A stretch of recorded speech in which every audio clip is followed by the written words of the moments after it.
आइए आज के वचन में जाएंगे। वचन का नाम है देखो वह आदमी, मत्ती 27वें अध्याय का पद संख्या 26 से 56 तक।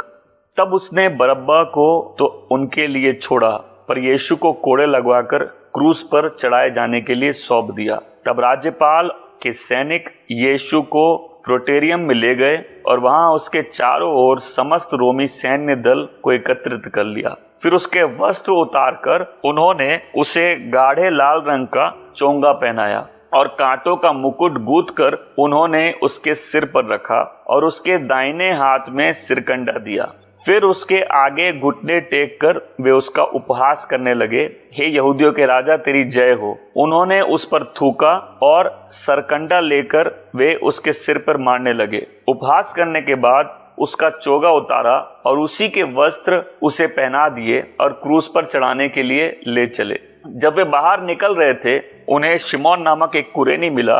उन्होंने उसे बेगार में पकड़ा कि वह उसका क्रूस उठाकर ले चले। अब जब वे उस स्थान पर आए जो गुलगुता कहलाता है, अर्थात खोपड़ी का स्थान, तो उन्होंने उसे पित्त मिला हुआ दाखरस पीने को दिया, परंतु उसने उसे चखकर पीना ना चाहा। और जब वे उसे क्रूस पर चढ़ा चुके तो उन्होंने चिट्ठियां डालकर उसके कपड़ों को आपस में बांट लिया और वहां बैठकर वे उसका पहरा देने लगे। और उन्होंने उसके सिर के ऊपर उसका दोष पत्र लगाया जिसमें लिखा था, ये यहूदियों का राजा यीशु है। उस समय उन्होंने उसके साथ 2 डाकुओं को भी क्रूस पर चढ़ाया, एक को उसके दाहिने और दूसरे को उसकी बाईं ओर। वहां से आने जाने वाले उसकी निंदा कर रहे थे और सिर हिला हिला कर कह रहे थे, हे मंदिर को ढाने वाले और 3 दिन में बनाने वाले, अपने आप को बचा। यदि तू परमेश्वर का पुत्र है तो क्रूस पर से उतर आ।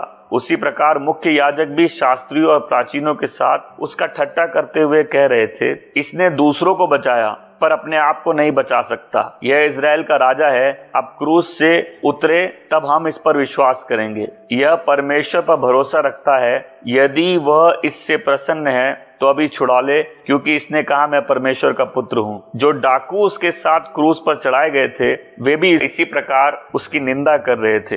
दोपहर से लेकर 3 बजे तक सारा देश में अंधकार छाया रहा। 3 बजे बाद लगभग यीशु ऊंची आवाज में चिल्लाया, हे मेरे परमेश्वर, हे मेरे परमेश्वर, तूने मुझे क्यों छोड़ दिया। वहां खड़े हुए में से कुछ ने यह सुनकर कहा, यह मनुष्य एलिया को पुकार रहा है। उनमें से एक ने तुरंत दौड़कर संपज के सिरके को डुबाया और सिरकंडे में रखकर उसे चूमने को दिया, परंतु शेष लोगों ने कहा, देखो एलिया उसे बचाने के लिए आता है या नहीं। तब यीशु ने फिर ऊंची आवाज चिल्लाकर अपना प्राण त्याग दिया और देखो मंदिर का पर्दा ऊपर से नीचे तक फटकर 2 टुकड़े हो गया। पृथ्वी डोल उठी, चट्टानें भी तड़क उठी तथा कब्र खुल गई और सोए हुए बहुत से पवित्र लोगों के शव जीवित हो उठे। और उसके पुनरुत्थान के बाद वे कब्रों में से निकलकर पवित्र नगर में गए और बहुतों को दिखाई दिए। तब सूबेदार और जो लोग उसके साथ यीशु का पहरा दे रहे थे, जब उन्होंने भूकंप तथा इन घटनाओं को देखा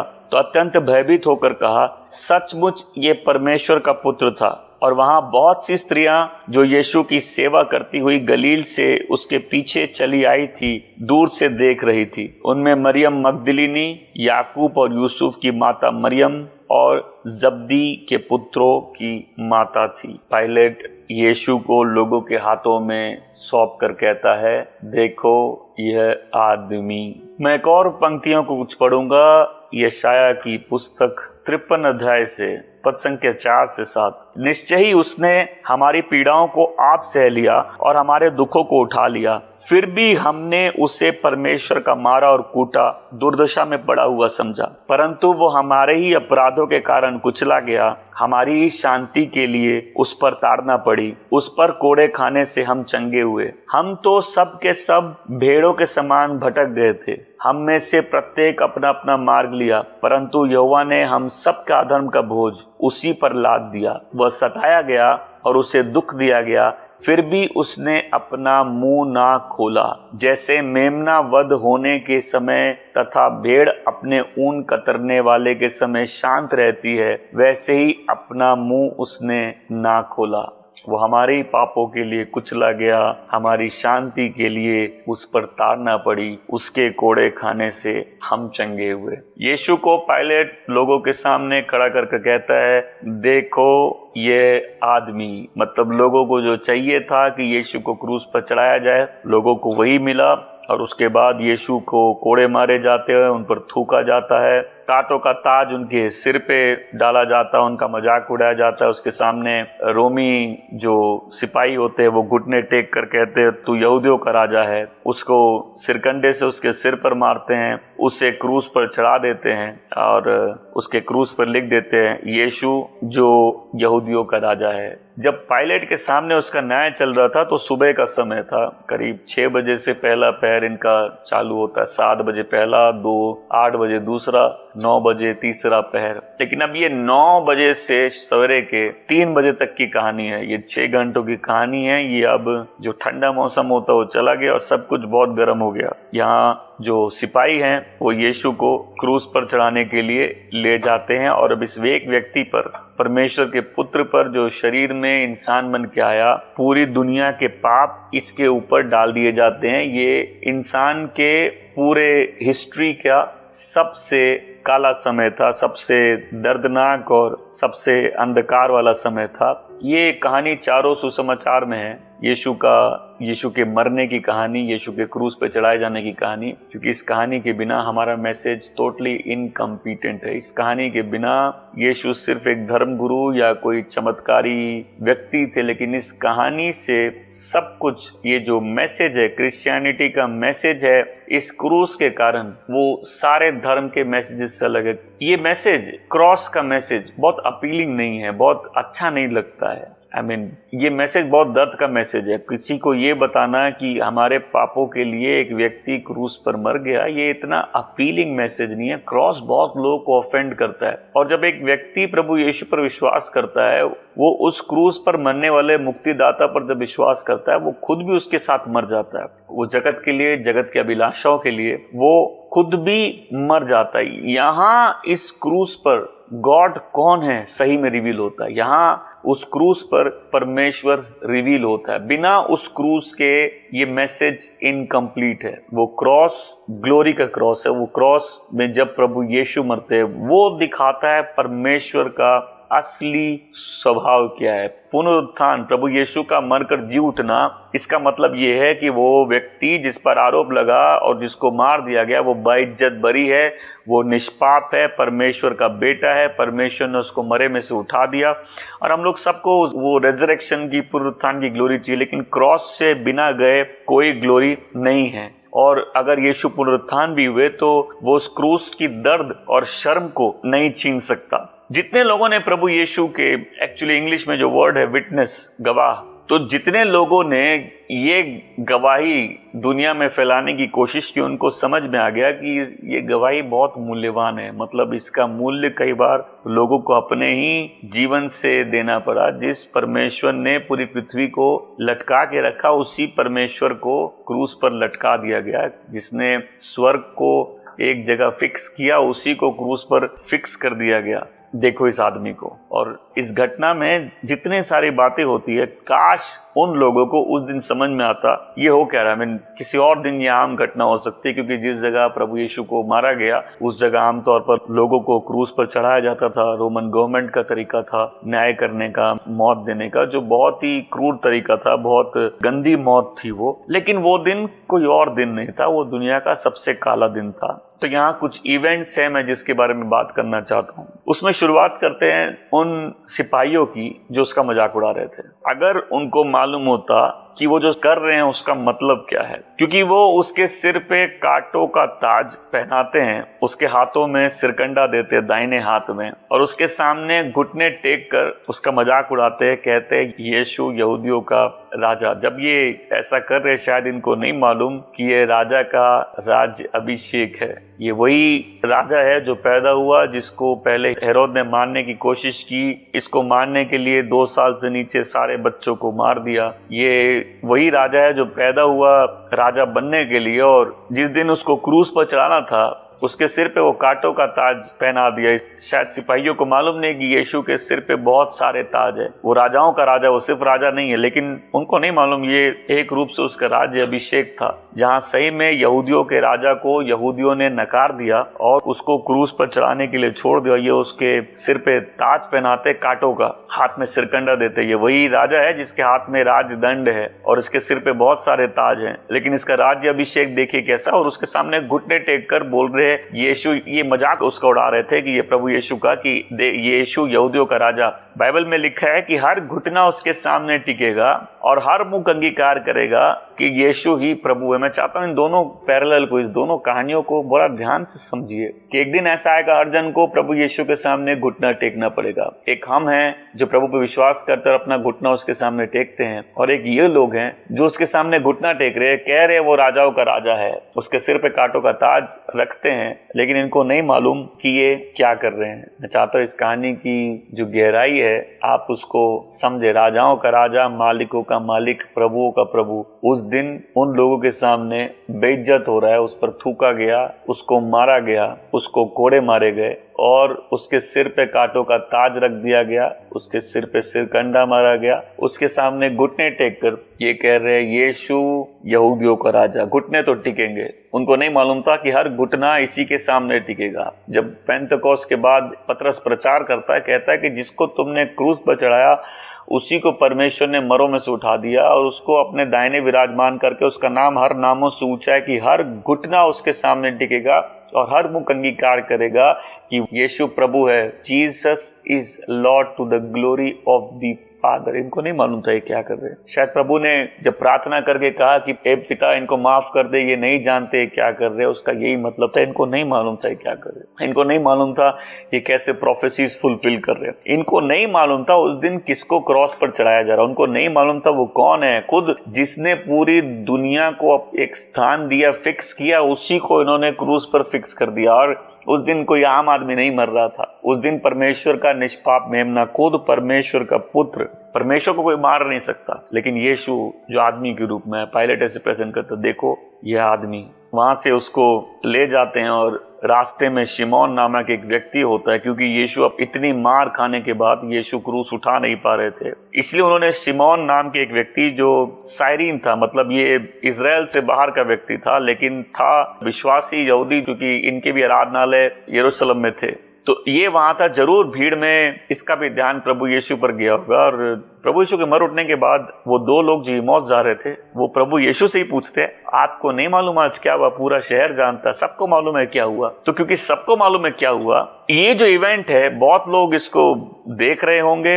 अब शिमोन विश्वासी था कि नहीं था, लेकिन अगर किसी व्यक्ति का जिसको क्रूस पर सजा मिली है, चोर होते हैं, डकैत होते हैं, मुजरिम होते हैं, एक यहूदी के लिए ऐसे व्यक्ति का क्रूस उठाना बहुत शर्म की बात थी। इसलिए रोमियो ने एक बाहर के नागरिक को पकड़ दिया इस शर्म के काम में। याद रखिए प्रभु यीशु के पीछे चलेंगे तो दुनिया आपको हमेशा शर्मिंदा करेगी। बहुत शर्म जोड़ दिया। और शिमोन जिसने वो क्रूस उठाया उसको नहीं मालूम था ये शायद लोगों में पहला व्यक्ति था जिसने क्रूस उठाकर प्रभु यीशु के पीछे चल दिया, दिखाने के लिए कि बहुत से आएंगे, दुनिया से पूरे लोग उठेंगे और क्रूस उठाकर प्रभु के पीछे चलेंगे। इसको भी शायद उस दिन नहीं मालूम था ये क्या हो रहा है, लेकिन जब इसका नाम मार्क की पुस्तक में लिखा है तो ये कहता है ये अलेक्जेंडर और रूफुस का पिता है। तो जरूर ये अलेक्जेंडर और रूफुस वो विश्वासी होंगे जिनको सारे लोग जानते होंगे, जिनको ये पत्र लिखे गए, जिनको गॉस्पेल जब लिखे गए, जिनको एड्रेस किए गए, ये उनका पिता होगा। ये अलेक्जेंडर और रूफुस जरूर वो विश्वासी होंगे और वो ये कहानी बताते होंगे कि देखो मेरा पिता ही वो व्यक्ति था। हो सकता है शिमोन कुछ समय में गुजर चुका था और ये उनके बेटे थे। हो सकता है इनकी यही गवाही थी कि देखो वही जो व्यक्ति क्रूस उठाया प्रभु यीशु का, वो मेरा पिता था। प्रभु यीशु कहते हैं जो मेरे पीछे आना चाहता है वो अपना क्रूस उठाए और मेरे पीछे चल दे। प्रभु हमको बड़ी शर्मिंदगी है इस क्रूस के मैसेज से। प्रभु आप चमत्कार दिखाते तब तक ठीक है, रोटी को मल्टीप्लाई करेंगे तब तक ठीक है, लेकिन प्रभु ये जो नफरत और घृणा और जो शर्म जुड़ जाती है प्रभु, जब लोग हमको विश्वासी बोलते बहुत खराब लगता है। लेकिन इससे कोई विश्वासी बच नहीं सकता, क्योंकि बिना क्रूस के कोई नया जीवन नहीं है। प्रभु के बिना क्रूस के उनका खुद का भी पुनरुत्थान नहीं था। तो शिमोन जो उस क्रूस को उठाता है शायद पहला फल था विश्वासियों का जो उस क्रूस को उस दिन उठाकर प्रभु के पीछे चल रहा था। मैंने जो प्रभु ने बोला शायद वो उसने करके दिखाया, उसको नहीं मालूम था वो क्या कर रहा है। लेकिन इस दृश्य को मैं चाहता हूँ इस ढंग से समझिए कि वो क्रूस उठाकर चल रहे और कैसे प्रभु ने रास्ता खोल दिया कि अलग अलग देशों के लोग अपना क्रूस उठाएंगे और प्रभु के पीछे चल देंगे। इसको भी शायद नहीं मालूम था ये क्या कर रहा है। उसके बाद जहां प्रभु को ले जाया गया गोलगथा, गोलगोथा ये वही जगह है जहां लोगों को क्रूस पर चढ़ाया जाता था और इसका नाम स्कल मतलब उस जगह के आकार के कारण खोपड़ी का नाम उसको दिया। बड़े अद्भुत बात है कि गोलगथा में वही जगह जो मृत्यु का गढ़ है, वहीं प्रभु यीशु मृत्यु पर जय पाते हैं। फिर बाद में वहां उसके कपड़ों के बंटवारे के लिए वो आपस में लॉट डालते, चिट डालते हैं कि किसको वो कपड़े मिलेंगे। ये आम बात होगी, अगर कोई भी व्यक्ति क्रूस पर मरता है तो उसकी चीजों के लिए बंटवारा होता होगा। लेकिन उनको ये नहीं मालूम था कि ये करने में वो एक भविष्यवाणी को पूरा कर रहे हैं, जो भविष्यवाणी करते कहते कि देखो मेरे कपड़ों के लिए उन्होंने लॉट कास्ट किया। यहाँ सारे दृश्य चल रहे, हे मेरे पिता इनको माफ कर दे क्योंकि ये नहीं जानते ये क्या कर रहे हैं। तो ये नहीं जानते उस दिन किसको क्रूस पर चढ़ाया गया। लेकिन कुछ लोग हैं इसके बीच में जिनको समझ में आने लगा ये क्रूस पर कौन चढ़ाया जा रहा है, ये कौन है वो व्यक्ति। मैं फिर से बोलता हूँ, वो सिपाही जो उसके सामने घुटने टेक कर उसको राजा कहते हैं, वो शिमोन जो क्रूस उठाकर उसको पीछे चलता है, वो गोलगाथा जो मृत्यु का गढ़ था, वो कपड़े जिनका वो आपस में बंटवारा कर लेते हैं। अब हर मुजरिम का दोष उसके क्रूस पे लिखा जाता है, तो नाम के साथ दोष, क्या दोष है। पायलट ने यीशु के नाम के साथ लिखा दिया यहूदियों का राजा, यीशु यहूदियों का राजा। तो जब महायाजक लोग देखते हैं ये बोलते हैं इसको चेंज करो, यीशु इसका गुनाह है, ऐसे लिखो कि यीशु ये कहता था कि मैं यहूदियों का राजा हूं। तो पायलट ने कहता मैंने जो लिख दिया सो लिख दिया, आज राजा का राज्य अभिषेक है। मैं फिर से चाहता हूं उस दृश्य को समझिए। यीशु क्रूस पर है, उस क्रूस पर परमेश्वर का पुत्र है, यहूदियों का राजा जिसको यहूदियों ने नकार दिया, और उस क्रूस पर लिखा है देखो यहूदियों का राजा जो कांटों का ताज लिए उस क्रूस पर मर रहा है। और ये किसी को नहीं मालूम था कि सही में यही यहूदियों का राजा है। पायलट कहता मैंने जो लिख दिया सो लिख दिया, इसमें कोई चेंज नहीं होगा। इस बात को समझिए, इनको नहीं मालूम ये क्या कर रहे। प्रभु यीशु जिस समय गार्डन में उस बगीचे में दुआ कर रहे थे, अपने चेलों को कह रहे थे कि अब वो समय आ गया है जब मानव पुत्र को पकड़वाया जाएगा। मतलब एक समय है जो शैतान को अधिकार दिया गया। मैं चाहता हूँ सोचिए कि कितना अंधकार भरा समय होगा जब एक बार शैतान को और इन दुष्टों को अधिकार दे दिया जाए कि परमेश्वर के पुत्र को ये सताकर क्रूस में मारकर उसकी हत्या कर दे। God is murdered. इसमें से कुछ भी इत्तेफाक नहीं है, इन घटनाओं में कोई इत्तेफाक नहीं है। और अगर इत्तेफाक है तो इतना बड़ा इत्तेफाक है कि इसके मतलब कोई समझ जाए कि अपनी मृत्यु में यीशु ने क्या किया, कि आज उस क्रूस के ऊपर लिखा है यीशु यहूदियों का राजा। ये खुद ये दाऊद का पुत्र था जिसके घराने में परमेश्वर ने कहा था हमेशा के लिए सिंहासन रहेगा। मतलब राजा उसी के घर से निकलेंगे, उसी के वंशज राजा होंगे। ये उसी घर में पैदा हुआ, ये राजा बनने के लिए पैदा हुआ, और उनको मालूम नहीं था ये क्रूस पर चढ़ के, क्रूस पर मर के राजा घोषित हो जाएगा, ये राजाओं का राजा बन जाएगा। उसके बाद यीशु जो दो चोरों के बीच में जिनको क्रूस पर मारा गया, यीशु के नामों में से एक नाम है पापियों का दोस्त। कितना सुंदर दृश्य है कि ये पापियों का दोष। और वचन कहता है कि और ये दोनों चोर जो उस क्रूस पर मर रहे थे, ये भी प्रभु का मजाक उड़ा रहे थे। कितना अद्भुत नजारा है कि हर पापी अगर वो परमेश्वर के पुत्र को नहीं जानता कैसे उसका मजाक उड़ाता है। लेकिन जहां इसमें से एक ने विश्वास किया उसको उसी क्षण क्षमा और अनंत जीवन प्राप्त हुआ। ये वही पापियों का दोस्त है जो उसी पापियों के लिए उस क्रूस पर मर रहा है, और वही पापी उसका मजाक उड़ा रहे। लेकिन उसमें से एक बार एक व्यक्ति जब अपने होश में आकर जाता है, उसको जब पश्चाताप होता है, उसी समय उसी पापी को अनंत जीवन मिलता है। हो सकता है आप ये वचन सुन रहे हो और बहुत से ऐसे लोग होंगे जिन्होंने प्रभु यीशु के लिए उल्टा सीधा कहा। अगर आप समझ जाएंगे कि कौन वो व्यक्ति है जो क्रूस पर मर रहा है, अपना जीवन उसको देंगे, इसी क्षण आपको भी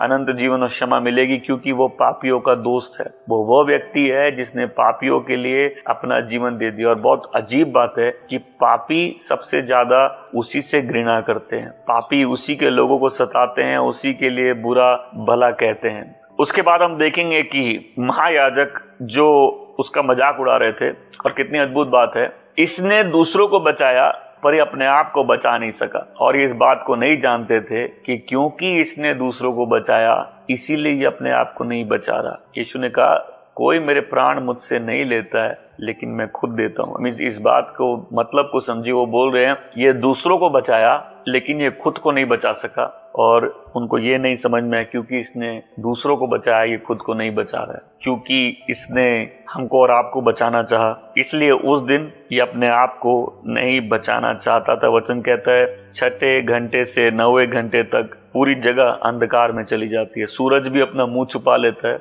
इस दृश्य के सामने जो उस जगह घटता है कि 3 घंटे तक वह पूरा स्थान देश अंधकार में चला जाता है। वाकई ये वही समय था जब अंधकार को मौका दिया गया था ताकि वो ज्योति को मार सके, लेकिन ऐसा हो नहीं सकता। अंधकार ज्योति को मार नहीं सकता। जीवन के राजा को मार दिया गया, जीवन के पुनरुत्थान के परमेश्वर को मार दिया गया, अंधकार ने ज्योति को मार दिया। God is murdered. और फिर प्रभु यीशु चिल्लाते हैं मेरे पिता, है मेरे पिता, तूने मुझे क्यों त्याग दिया। मतलब त्यागा होना क्या होता है? परमेश्वर ने एक पल के लिए भी अपने बेटे को नहीं त्यागा, बट ये एक पल है जहां प्रभु यीशु अकेला महसूस कर रहे हैं, त्यागा हुआ महसूस कर रहे हैं। सोचिए कि एक पापी को जिसको अपने पाप का ज्ञान हो जाए वो कैसे त्यागा हुआ महसूस करेगा। अगर एक सिनर अब कभी कन्विक्टेड हो जाए अपने सिन के लिए, उसकी क्या हालत होगी? वो बिल्कुल कन्विक्टेड रहेगा कि मैं दोषी हूं, मैं परमेश्वर से बिल्कुल कटा हूं। सिर्फ त्यागा बनी, मैं परमेश्वर से बिल्कुल दूर हूं, मेरा परमेश्वर को कोई रिश्ता नहीं है। जब एक पापी होश में आता है तो उसको समझ में आता है कि वो परमेश्वर से कितना दूर है। लेकिन ये निष्पाप व्यक्ति, इस पर लोगों के पाप डाल दिए गए। और आप सोच के देखिए, उस एक समय यीशु खुद चिल्ला रहे कि हे मेरे पिता, तूने मुझे क्यों त्याग दिया। क्या दर्द होगा उस समय कि यीशु को त्यागा हुआ महसूस हो रहा होगा। और वचन कहता है कि और 9 घंटे मतलब 3 बजे लगभग प्रभु ने अपने प्राणों को परमेश्वर पिता के हाथों सौंप दिया। वचन कहता है मंदिर का पर्दा 2 हिस्सों में फट जाता है। मतलब अब परमेश्वर की उपस्थिति उस स्थान तक कैद नहीं है। परमेश्वर के अति पवित्र स्थान में कोई भी यीशु के नाम से आ सकता है। वचन कहती है पूरी भूमि हिल गई भूकंप से और कब्रें खुल गई उस स्थान पर। ये दृश्य कोई देख रहा था और बाइबल कहती है कि एक रोमन सेंचुरियन इस पूरे दृश्य को देख रहा था। वो कहता है निश्चय ही ये परमेश्वर का पुत्र है। उस दिन उसने बहुत सारे क्रूसिफिकेशन देखे होंगे, बहुत लोगों को मरता देखा होगा, लेकिन ये वो व्यक्ति देख रहा है कि इस क्रूस पर जो मर रहा है कि कोई और नहीं, ये परमेश्वर का पुत्र है। यहूदियों ने उसको मार दिया और ये अन्य जाति का व्यक्ति उस क्रूस को देखकर बोलता है निश्चय ये परमेश्वर का पुत्र है। He is son of God. आज अगर आप भी ध्यान से उस क्रूस की ओर देखेंगे, आपको भी नया जीवन मिल जाएगा। अगर आज आप ध्यान से उस परमेश्वर के निष्पाप मेमने की ओर देखेंगे, आपका भी जीवन हमेशा के लिए बदल जाएगा। अगर आपको इस बात को समझ आज आए कि कौन उस दिन उस क्रूस पर मरा, ये सारे लोग, ये सारे चित्र, ये पूरा चित्र जो हमारे सामने रखा गया, अलग अलग लोग जो इस पूरे उसमें शामिल हैं, इन सब में से शायद किसी को नहीं मालूम था क्या हो रहा है, पर वो रोमी सूबेदार को समझ में आ जाता है ये परमेश्वर का पुत्र है, ये सही में परमेश्वर का पुत्र है। आज मैसेज का नाम है देखो ये आदमी, see this man, behold the man. यही है वो आदमी। इसी तरीके से यूहन्ना ने अपने चेलों के सामने प्रभु यीशु को प्रस्तुत किया था, देखो परमेश्वर का निष्पाप मेमना जो जगत के पाप लिया जाता है। और यही देखो पायलट प्रस्तुत करता, देखो वह ये आदमी जो क्रूस पर मरता है मेरे और आपके पापों के लिए। हम उस क्रूस की शर्म से बचना चाहते हैं, लेकिन उस क्रूस के मैसेज के बिना क्रिश्चियनिटी पॉसिबल नहीं है। आज जब हम इस वचन को सुन रहे हैं, हम सबसे पहले उस क्रूस में दिए बलिदान को समझे कि वाकई उस क्रूस में ही परमेश्वर का असली स्वभाव मालूम चलता है कि परमेश्वर ने सही में संसार से इतना प्रेम किया कि अपने इकलौते पुत्र को दे दिया। उस दिन वो रोमी सूबेदार समझ गया कि निश्चय ये परमेश्वर का पुत्र है। उस दिन वो सिपाही घुटने टेकते हैं, वो शिमोन क्रूस उठाता है। आज हम भी अपने घुटने टेक सकते हैं और बोल सकते सही में आप प्रभु हैं, आप ही परमेश्वर के बेटे हैं। आज इस बात को समझिए, जब कोई विश्वासी बनता है वो क्रूस पर मर के ही बनता है। वो बोलता है कि मैं इस दुनिया के लिए, दुनिया के पाप के लिए, दुनिया के प्रलोभनों के लिए, अभिलाषाओं के लिए मैं मर रहा हूँ। और फिर एक मरे हुए व्यक्ति की कोई इच्छा नहीं होती है, मरे हुए व्यक्ति के कोई राइट्स नहीं होते। जब कोई व्यक्ति मरता है उसके सारे राइट्स खत्म हो जाते हैं। अगर आप प्रभु को अपना जीवन दिए हैं फिर भी जीना अपने हिसाब से जाते हैं, तो आप याद रखिए आप शायद मरे नहीं हैं फिर, क्योंकि मरे हुए व्यक्ति की अपनी कोई इच्छा नहीं होती। आज आप उस जीवन को समझिए जो मसीह यीशु में होता है, कि जो अपना जीवन देता है वो उस व्यक्ति के साथ अपने जीवन को आइडेंटिफाई करता है, उसी के साथ क्रूस पर मरता है और नए जीवन के लिए उसी के साथ उठता है, कि जैसे यीशु जिंदा है वो भी जिएगा और उस आत्मा के नए जीवन में जिएगा। यदि आप आज दुनिया के साथ संघर्ष कर, याद रखिए आपने जीवन दिया, इसका मतलब है कि आप भी क्रूस पर मर चुके हैं, इस संसार के विलासों के कारण मर चुके हैं। आज उस सूबेदार को समझ में आ गया, देखो ये परमेश्वर का पुत्र है। आज हो सकता है आप में से कोई इस मैसेज को सुन रहा हो, तो इस बात को समझिए, यही हमारा फेथ है कि हमारे पापों के लिए प्रभु यीशु मर गया उस क्रूस पर, उसको मार दिया गया उस क्रूस पर, उसने हमारे लिए सजा ली। वचन कहता है कि जिसने पाप नहीं किया उस पर सारे दुनिया का पाप लाद दिया गया। और ये सब इसलिए बता कि जो कोई विश्वास करे उसका नाश ना हो परंतु उसको अनंत जीवन प्राप्त हो। यदि आप वो विश्वासी जो सोच रहे बिना क्रॉस के लाइफ हो जाए, बिना क्रॉस के लाइफ नहीं हो सकती, बिना क्रॉस के रिजरेक्शन भी नहीं हो सकता, तो आज अपने क्रूस को उठाकर प्रभु के पीछे चल सकते हैं। बोले लॉर्ड आई एम रेडी, मेरी समझ खुल गई है, मुझे समझ में आ गया प्रभु, और मैं तैयार हूँ प्रभु तेरे पीछे अपना क्रूस उठाकर जाने के लिए। तू मेरा एग्जाम्पल है, तू मेरा पैटर्न है। अगर आज वो व्यक्ति हैं जो इस मैसेज को सुन रहे और आज तक आपने व्यक्तिगत रूप में परमेश्वर की प्रेम, उसके क्षमा को नहीं जाना, यही उस मेमने का वध होता है जहां उसके लहू से किसी भी पापी को क्षमा मिल सकती है। मैंने 2 चोरों के बारे में बताया, जो 2 चोर प्रभु की निंदा कर रहे थे, उसका मजाक उड़ा रहे थे, लेकिन उसमें से एक चोर कहता है कि हमें उस बात की सजा मिल रही है जो हमने किया है, लेकिन इसको उस बात की सजा मिल रही है जो इसने नहीं किया है। और यही गॉड का प्रेम रिवील होता है कि गॉड ने अपने बेटे तक को दे दिया ताकि हम और आप परमेश्वर के करीब आ सके, उसको जान सके। मेरा आपसे सवाल है, आप क्यों अपने पापों में मरना चाहते हैं? क्यों आपका हृदय कठोर है? क्यों सत्य को जानकर आप सत्य को ग्रहण नहीं कर सकते? जिस दिन आप परमेश्वर के सामने खड़े होंगे आपका लहू आप ही के सिर पर होगा, क्योंकि बहुत से लोग हैं जो सत्य को नहीं जानते। लेकिन ये सत्य अगर आपके जीवन में आज प्रकट हुआ है तो आज आप भी उस रोमी सूबेदार की तरह कह सकते हैं, निश्चय ये परमेश्वर का बेटा है।